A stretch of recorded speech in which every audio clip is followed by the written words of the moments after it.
Decoding customer mind, I talked about a lot of personalities because each individual is somewhere different from the other. But we can categorize them. First, you need to understand the personality of the person whom you are meeting. How you will understand the personality on the basis of data-driven psychology that you have collected that data. So what happens whenever you go again, you will definitely think about that. So standardization and customization. Again, you are capturing the five senses of your target customer. So it is very important. If you have captured the five senses of your target customer, he is never going to leave you. For a startup or a smaller companies with limited resources, again, I'm citing the same example which you mentioned. This Chinese manufacturer is a very small manufacturer, and they wanted to expand this to the say France. What would be the best step they can actually take forward other than learning the language?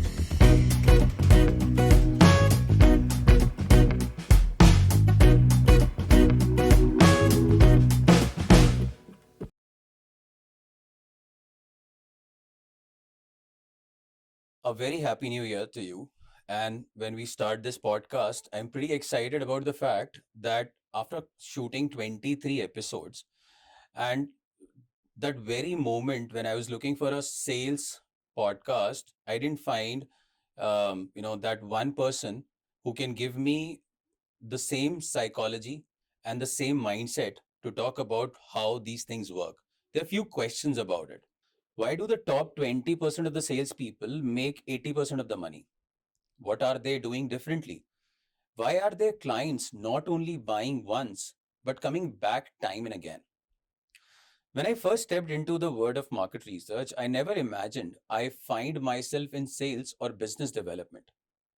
Sales is often seen as the art of persuasion, convincing someone to buy by giving them a reason to buy it. It's a role many shy away from, and opting for operations instead is the most common thing that they go with. Yet, if you think about it, when you are someone who go into an interview, you're selling yourself, you're selling your skills, you're selling your expertise, and a unique value that one gets a role and a position for. So why does not sales seems intimidating when you're already doing it in many ways? Those who know me well have heard me saying that if you can sell a comb to a bald man, you can sell anything. But is that all it takes? Does selling something that seems unnecessary makes you a great salesperson? These questions kept me thinking, and I realized that answer lies within the very act of understanding the customer's need. Today, to help us break this down, we have a very special guest on the first episode of season 2 of the Collaborative Canvas, Vibhor Asri. Vibhor is the author of Decoding Your Customer Mind, Persuade and Grow Rich, and Become a Master of Closing Sales. He is widely regarded as master of influence, persuasion, negotiations, and deal closing. But before we dive into the conversations, don't forget to hit subscribe, turn on your notifications so you don't miss out any on this episodes and of the upcoming episodes. Give us a like and share thought in the comment. We love hearing from you. Welcome, Vibhor. Hello, It's a Yash. pleasure to have you on the show. Thank you. So, Vibhor, thank you for first of all sending me these two beautiful books, Become a Master of Closing Sales and Decoding Customer Mind. I think that's very much in the fact that when I read this book, there are a couple of questions that came to my mind. Okay. And when it comes to, decoding a customer mind is, I think, very crucial for any salesperson to understand. Whenever I approached my own sales techniques, I generally read through, what the client is all about, what is his requirement and how it works. So it's basically a psychology. And when I was actually, I wrote down a couple of questions here that, understanding that why element is definitely necessary. Yes. What, when you were writing this book, what research and what that element that you identified that would say that this is that psychology that would always hit the nail in the head? How do you find that? What is that one discovery that you do? When I was doing research of this Decoding Your Customer Mind book, so there are many factors which were quite surprising. But one of the most important factor that I found very surprising was we all are like human robots. Okay, 90% decision that we are making every day is because of unconscious, or you can say subconscious mind. Because basically there are three kinds of we said mind divided into three minds. First is conscious mind, second is subconscious mind, and the third is unconscious mind. Unconscious mind is like what you are dreaming. Okay, and subconscious mind is like half of your conscious and half of your unconscious. Okay, so subconscious mind is taking care of most of the decision that we are making every day, right from waking up in the morning till we are going back in the bed to the in the night. So all these decisions that we are making, 90%, because we can't focus our energy, our time in making each and every decision, whether it's a small, like just taking the best route to the office, or what to eat in the breakfast. Okay, so so many decisions that we are making every day. In fact, we are making thousands of decisions every day. We are not aware of it. So these decisions are taken care by subconscious mind. So I give you example, like when we start driving the car, learning to drive the car. So first of all, it's a conscious mind. It makes us a lot of uncomfortable, that we have to take care of all these things like changing gears, okay, uh, accelerator, brake, everything taking care of here and there, that while learning to drive the car. But slowly, after 1 month, it And becomes you very become a easy. pro. Yeah. So it's because it is registered in your subconscious mind. Now your subconscious mind is taking care of all these things. And while you're listening to music, you're talking to your friends. Okay. So how we are able to do this thing? Because we are programmed robot. Okay. And I can say it's like a human robot. We are human robots, and we all are programmed. And how we are programmed? Right from the beginning, right from our childhood, where we lived, where we studied, what kind of friends we were having. So everything what we are doing, what all our experiences, they are registered in our mind, and they are helping us to make the right decision for us, so that uh, it takes less effort to do many things. Okay, this is the first thing. So if I know your programs, so it becomes easy for me to persuade you. Yeah.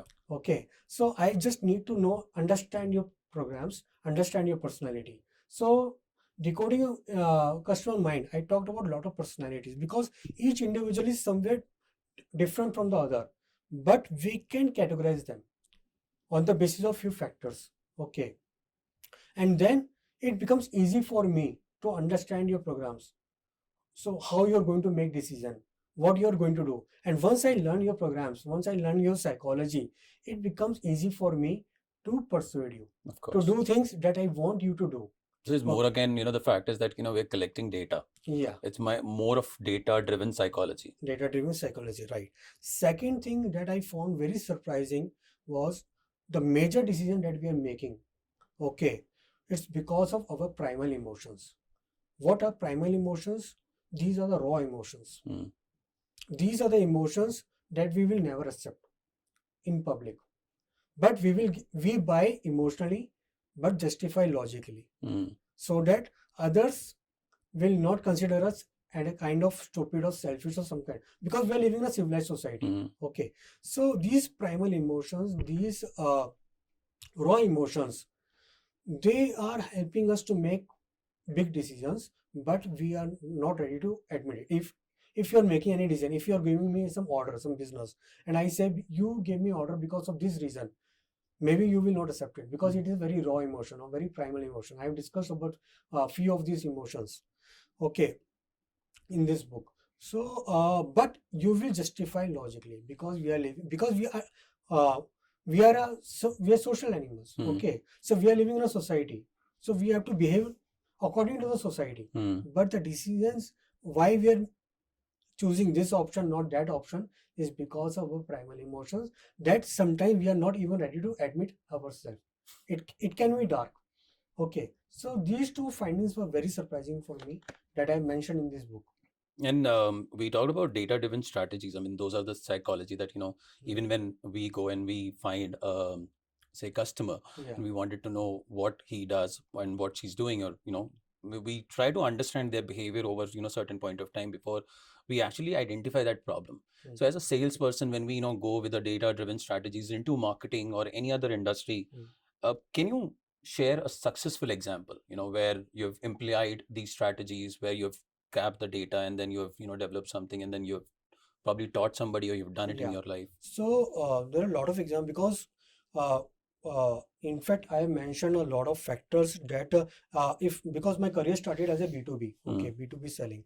So we need to understand because we are not dealing with a company, we are dealing with the people in the company. Okay, we are dealing with the individuals, a group of individuals. So everybody is different according to his role in the organization. Then there are other factors that we have to take care of, and then all this data we try to collect, okay, and this data help us when we are trying to meet that person, okay. It helps us in customizing our communication. It helps us in saying the right words at the right time, okay, at the right place. All these things help us uh, in our communication, okay. And it is also actually helping us build that kind of a skill. Yes, and it is helping us in building rapport with that person. Because see, when I talk about influence and persuasion, it is quite different from building a relationship. Correct. So in generally, you have seen in the companies, they are building relationships. Salespeople are building first relationship with the prospective customer, and then they are going to pitch it. So it takes some time to build relationship. But when it comes to influence and persuasion, our job is to build rapport right from the beginning and try to close the deals as fast as possible. So it's like a skill set. So for that we need to collect a lot of data. We need first we the moment I meet some customer, okay, so just because of his communication skills, just because of his body language, I try to identify what kind of personality he's having, okay. Then there are a lot of personalities registered in my mind. So it's again, it is done by my subconscious mind. I am not doing it because I practiced it, and my subconscious mind is trying to identify the other person's behavior patterns, and second, then to communicate accordingly. It's just like if I'm a Chinese and you are a French guy and I have to sell something, I am having the best product, but I speak only Chinese and you understand only French. So if I speak Chinese and try to sell my product, you will not buy because you will not able to understand. So I need to understand your language first. I need to learn your language first and then communicate in your language. Same thing happens in this data driven psychology. So I need to understand your subconscious language. Okay. So I need to speak in that same language. How you're accepting the communication. Because there are a lot of skepticism, okay, there are a lot of barriers. So first of all, I have to lower your guard to take my message, because people generally try to avoid salespeople, okay, and there is a lot of resistance. So we have to lower that resistance. So we and simultaneously we have to build our value. So these things are all happening simultaneously at the same time. But for first, you need to understand the personality of the person whom you are meeting. That's very And good to that say. how you will understand that personality on the basis of data driven psychology, that you have collected that data. Okay. So and from where you collect this data, you will collect from various sources. You can collect that data from that person's some magazine interviews, from his office, from colleagues, okay, from his website, okay. And then when you're meeting that person, lot of things he will convey directly or indirectly, but his body language is always speaking. So that body language we need to understand, and then we need to communicate accordingly. And I think, since I was thinking about, what practical strategies that we can actually go with, quite an impactful thought about, the Chinese and the French example that you gave. Considering it does happen in the market, a lot of international organizations moving to other countries to sell their product, and they're trying different avenues to it. They probably hire somebody who speaks the same language, but at the end of the day, it is all about building that relationship, because as what I initially mentioned, that 80% of the money is only made by the 20% of the salespeople, because they understand those psychological behavior. Your book also mentioned about those practical strategies around how to implement this into the business. For a startup or a smaller companies with limited resources, again, I'm citing the same example which you mentioned. This Chinese manufacturer is a very small manufacturer, and they wanted to expand this to the say France. what would be the best step they can actually take forward other than learning the language? Spend time with your market. Define your ideal customer. Try to record all the factors and try to make a sketch of that ideal customer. Hmm. And then start spending time with your ideal market. The more time you spend with your target market, your ideal customer, the more you understand. It's just like if I give you an example, like if you've heard about method acting. Hmm.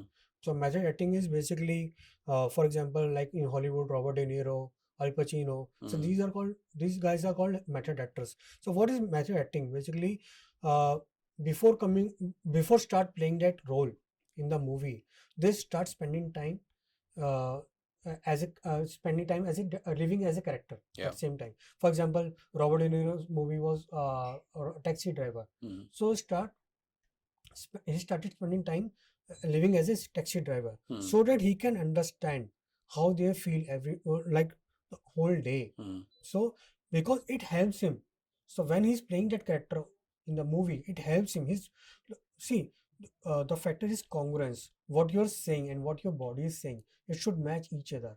Similarly, you're talking about startups and small businesses. So instead of spending time at office, instead of spending time with your investors, it is better that you spend time with your market. Then you will come. It will help you in two, three ways. First, you will come up with the right product.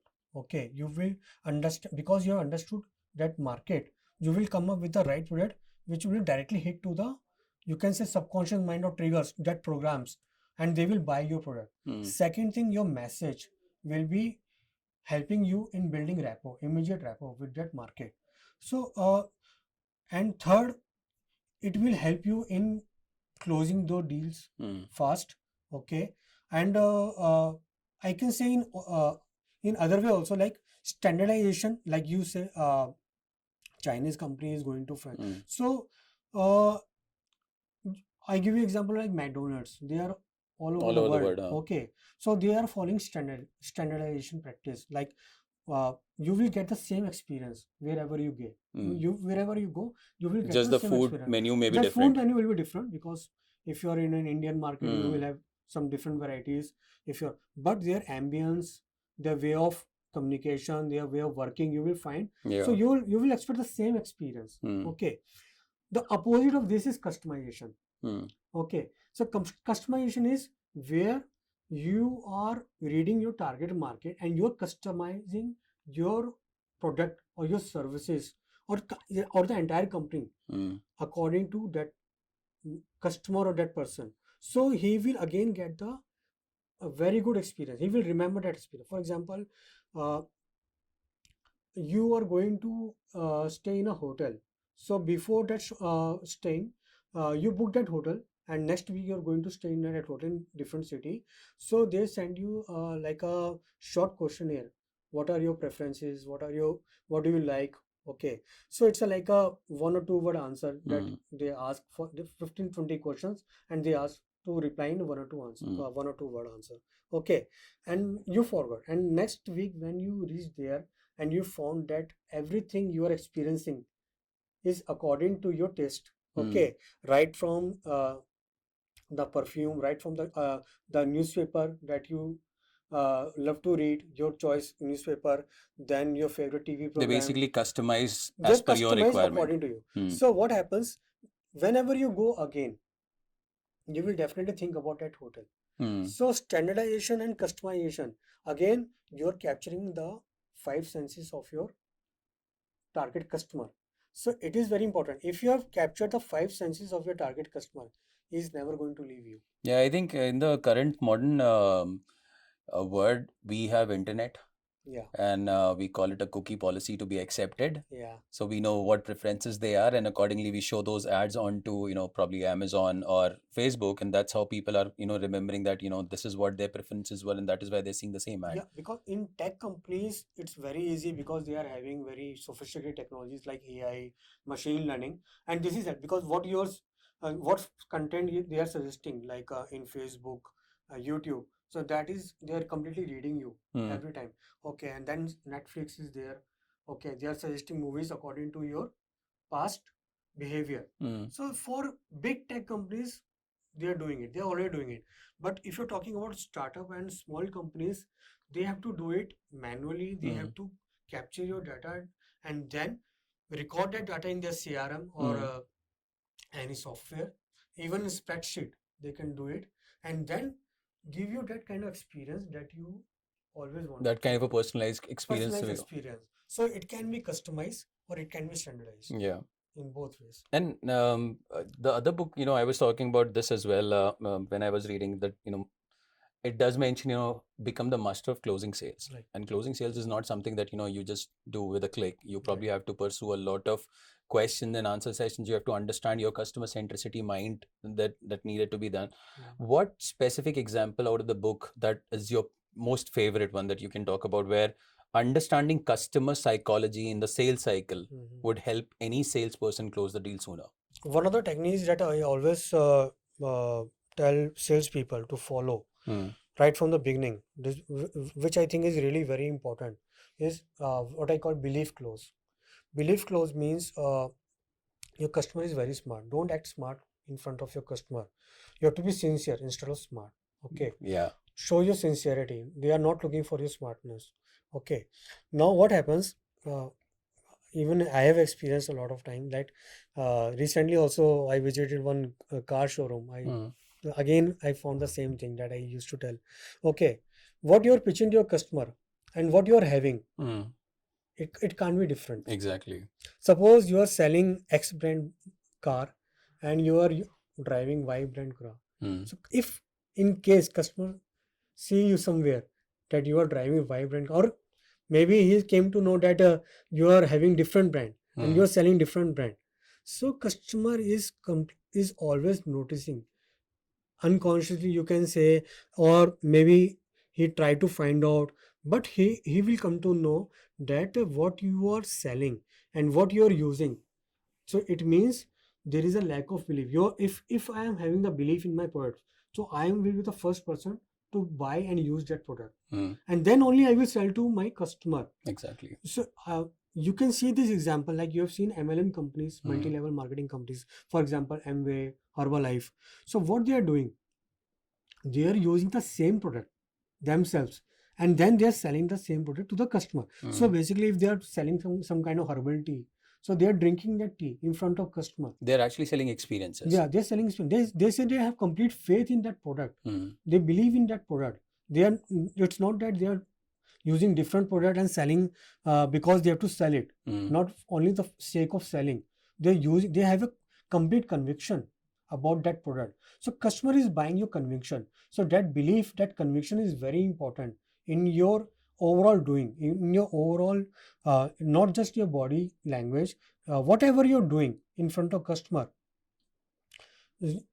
Customer is buying everything. Customer is looking everything. Then only he will buy. Or I think that the one thing that you mentioned, that they don't try to act smart with them. Yeah. Because of course, if you're very sensible, if you're sharing their experiences, and that's why we take feedbacks, the questions, they're open-ended questions, you ask everything to them. So of course, the customer needs something, and if you are able to facilitate them, it's easier for them to close deals back and back. I think you talked about that psychology and behavior in both of those books, and I believe sales professionals can actually leverage this aspect of psychological insights. But how can they build a long-term relationship? I mean, considering that they sold one product, customer liked it, it goes on and on, but not necessarily they stick to one place every time. Sales professional, the company might get that customer back and back on a regular basis. What if this salesperson leaves and joins some other company in the same competition or the competitor company? Will he be able to be successful like the way he was? And if yes, what could be determining factors in that case? The first thing is salesperson is selling himself or herself. Okay. So you're not representing your company. First of all, you're representing yourself. Okay. So when you're meeting the customer, so you're building that bond, building that rapport. Okay. So you should be, there are 3-4 things that you need to take care of whenever you're meeting your customer. First, who is the biggest enemy of your salespeople or marketing? You can say it's clutter. Mm. People are so many things, they are occupied so much, they are so busy to take attention of your customer is becoming challenging. Mm. Second thing is building trust. Lack of trust is the second enemy of customer. So if in any way customer found that you are not reliable, that you are not trustworthy, so even if you are representing one of the best companies, so there will be a communication gap, there will be a trust gap, you can say. Okay, so you have to sell yourself wherever you go, so that the customer will remember you. Okay, third thing, because I always talk about influence and person. It's not to be nice. It's not like people are buying you because of you are nice. Mm. It's because you are different from others.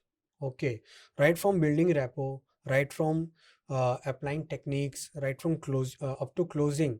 Okay, you are different. You're going with your own USP. Mm. Okay, you're different from the people whom they have met before. Mm. Okay, so in this way, so either they can love you or they can hate you, but they can't ignore you. Mm. Okay, so that should be the philosophy when you're meeting your any prospective customer. So now you have already built relationship, you have already sold products, and again you're going, and again maybe you're shifting Changing to the some company. changing the company and going to your competitor. So again, customer first point of contact was you. Mm. Okay, he will always remember you because you're not dealing with a company. Your client is also a group of individuals, so they remember you, they know you. So you are having a personal connection, and because you're trustworthy, and uh, because of these factors, that psychology, you were able to connect with him Mm. very fast as compared to other salespeople. So they have a like a subconscious bonding, you can say. Okay, so now you have become a like a no more a Chinese guy, you have become a French guy. Mm. So you are having the same bonding, so he will remember people, not for. And the third thing, capture customers five senses. It's not just for the company, it's for the salesperson to cap five senses. Means there are only five ways to take any input in our brain is like a computer. Mm. So whatever, it's like Jigo that we say, garbage in, garbage out. So what you are learning, whatever we are making decisions, it's because of what input we are getting. So if you're able to control these five senses of the customer through your, I've shared examples how we try to capture the data and how we use it for our use. So customer will remember, customer will not forget you wherever you go. Mm. Of course, that's entirely the brand perception that you've created, Yeah. and the sales is also known for that. The centricity that he has created for the client. Yourself, you are a brand. Okay, Yeah. never think about, don't sell yourself short. Mm. Okay, Makes you sense. represent your own self as a brand. You're no if you're a salesperson, you should think like you're the CEO of the company, whichever company you are representing. Because we say that like in hunting we say we eat what we kill. So in the same thing in sales, we only earn what we sell. Yeah. So you at the end, we as a salesperson, we are representing company, whatever we are selling, that money, sales is the only department which is bringing money to the company. All other departments are somehow involved in expenses. So That reminds me of a conversation I had earlier during my sales conversations with the organizations, that the sales would bring money, operations would run the show. If both of them don't work, then it is fruitless. It doesn't have anything. Yes. Well, thank you so much, Vibhor. It was such an insightful conversation and get to know more about your books. And I think people should read those books. And Yeah. specifically, my favorite is, the Become a Master of Closing Sales, because it got a lot of examples there that, if you just try implementing it, you would get to know how you can actually close the sales. Ladies and gentlemen, what an insightful and powerful conversation with Vibhor Asri. We have covered so much today, from decoding the mind of the customer to mastering the art of closing sales. Vibhor has truly given us some incredible tools and strategies, and one of my favorite is the French and the Chinese example. And these can transform the way we approach not just sales, but how we connect with people on a deeper level. For those of you eager to drive this further with Vibhor's teaching, whether it's by reading his books, which again, decoding of the your customer mind, persuade and grow rich, and become a master of closing sales, or by joining one of his transformative workshops. The links are right in the description box below. Don't miss out on this opportunity to take your sales game to the next level. Thank you so much, Vibhor, for sharing and having Thank you, these kind of Amitesh. an expertise with us and these conversations, and to our listeners. Thanks for tuning in. Don't forget to subscribe, like, and comment to let us know what resonated most with you in this episode. Until next time, the collaborative canvas, keep learning, keep growing, and keep collaborating.